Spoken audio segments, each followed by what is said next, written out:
Son günlər Audiovizual Şuranın rəsmi veb-saytı elektron poçtu və digər əlaqə vasitələri ilə vətəndaşlardan, eyni zamanda media nümayəndələrindən şikayət və sorğular daxil olur.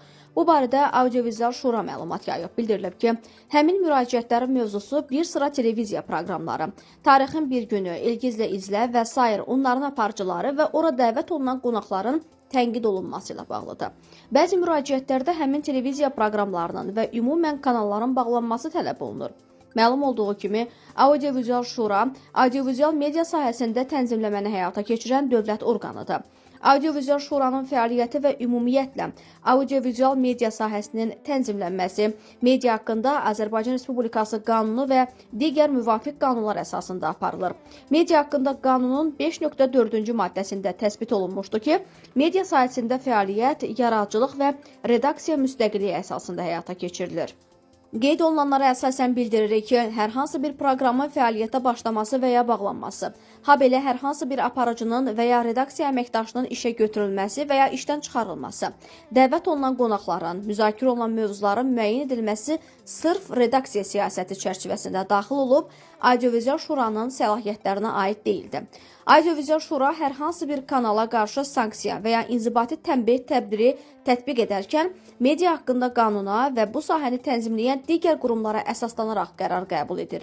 Buna görə də müraciətlərdə bəzi vətəndaşlar tərəfindən istənilən kimi hər hansı proqramın bağlanmasını və ya aparıcının efirdən uzaqlaşdırılmasını Audiovizual Şura yerinə yetirə bilməz. Bununla bərabər qeyd olunmalıdır ki, Audiovizual Şura mütəmadi olaraq yayımçıların rəhbərləri ilə, redaksiya üzrə məsul şəxsləri ilə müxtəlif formatlarda görüşlər keçirir. Görüşlərdə televiziya kanalları ilə bağlı ictimaiyyətin haqlı narazılığına səbəb olan məsələlərə dair Audiovizual Şuranın səlahiyyətləri çərçivəsində zəruri tövsiyələrin verilməsi təmin olunur. Müğənni Səidə Sultan aparıcı Tarix Əliyevlə yaşadığı qalmaqaldan sonra 8 mart günü səhnə alacağı restoranın afişasından adı çıxarılıb.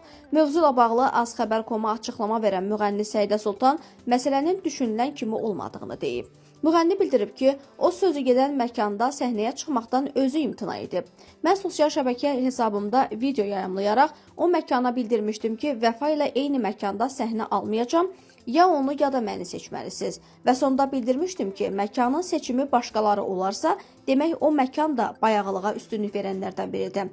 Müğənni deyib ki, restoran ondan həmin videonun sosial media hesabından silinməsini istəyib. Daha sonra məkan tərəfindən mənə zəng gəldi ki, və bildirdilər ki, yayımladığım videonu silin. Mən də razılaşmadım, çünki mən heç kimi təhqir etməmişəm. Bundan sonra köməkçimə tapşırıq verdim ki, məkandan alınan 1000 manat behi geri qaytarsın. Mən könüllü şəkildə o məkanda çıxış etməkdən imtina etmişəm. Heç kəs məni çıxartmayıb.